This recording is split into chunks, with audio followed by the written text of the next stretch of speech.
let's talk about Big Mouth, because I love that show. Big Mouth is, and I particularly love how it's very funny and edgy, but also there's a sensitivity there to what kids are really going through. And you work hard on that, right? You try and talk to specialists, educated people who can give you some information, but it doesn't get in the way of the comedy. It's not one of those after-school specials where you feel everything's been compromised because of the message. Yeah, I think again, just to, I'm not even getting paid that much by Google or YouTube, but if you want to you can go to check out. We went and talked to some kids on school. We went and did some sex education together. That's right. You and I did. Yeah. I learned more than the kids. Yeah.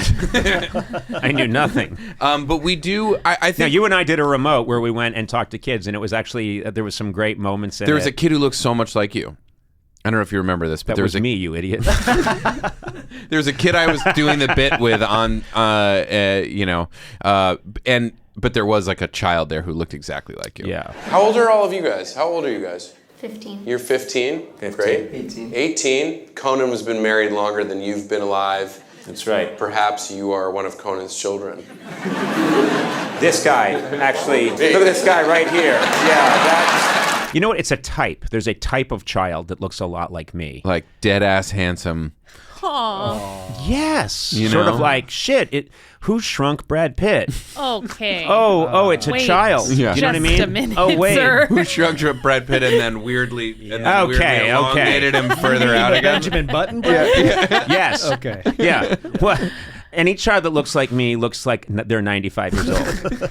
And if you give them enough time, they grow into an incredibly handsome guy. But we do take that. I think we take it seriously because I think ultimately, I don't know if we realized it when we started. I think we started. We're like, we're going to make a show that feels like a sort of my friend Andrew Goldberg and I, based on our childhood. We're going to talk about puberty. We're going to talk about kids masturbating, all that stuff. But I think after the first season came out, we realized, kids were going to actually watch the show, which we didn't really. We were making a show for us. So as time has gone on, we've got much more sort of serious about how we write it, how we think about it emotionally, but also kind of be responsible with the facts and things that we're talking about, talking to kids. This season, we have a character on this season played by Brian Tyree Henry, who people might know from Atlanta as Paperboy, or he's been in a bunch of, he's such a good actor. Anyway, he's playing a kid who turns out to be asexual.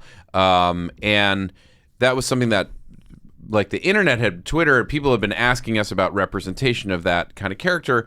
And so if we're going to do that, we try to talk to sex educators, to people who identify as asexual, start to have those conversations so that when we're doing it, we're being somewhat as faithful to a real story as possible, while simultaneously not being preachy or too after school, especially because and you can feel it when you're pitching it out. You're like, oh, this feels like we'll outline something, and you hear it out loud, and you're like, oh, we're being too like sort of preachy or finger waggy about this. And if it's not funny, then the larger things that we're talking about won't work. And if we're just trying to be funny without thinking about what's actually emotionally happening with these characters, then it lacks the real like huge jokes that could be that we can find. Yeah, my philosophy has always been comedy should not instruct. And maybe I've taken that too far.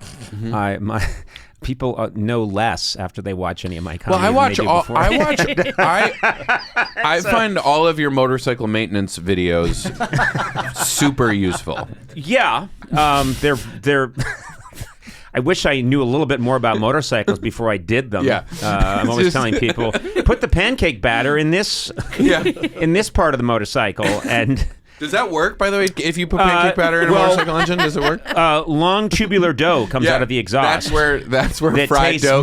It doesn't taste terrible. It's got some motor oil in there. It doesn't quite taste like a state fair, but it's close enough. Hey, if you're on the go and you want to have some fried dough in a tubular pipe shape, what better way than pouring batter? Last minute large intestines for a costume. Sorry, Very guys. nice idea. Thank you. And now, Thank you, Conan. yes, the Pope of Comedy has just blessed you.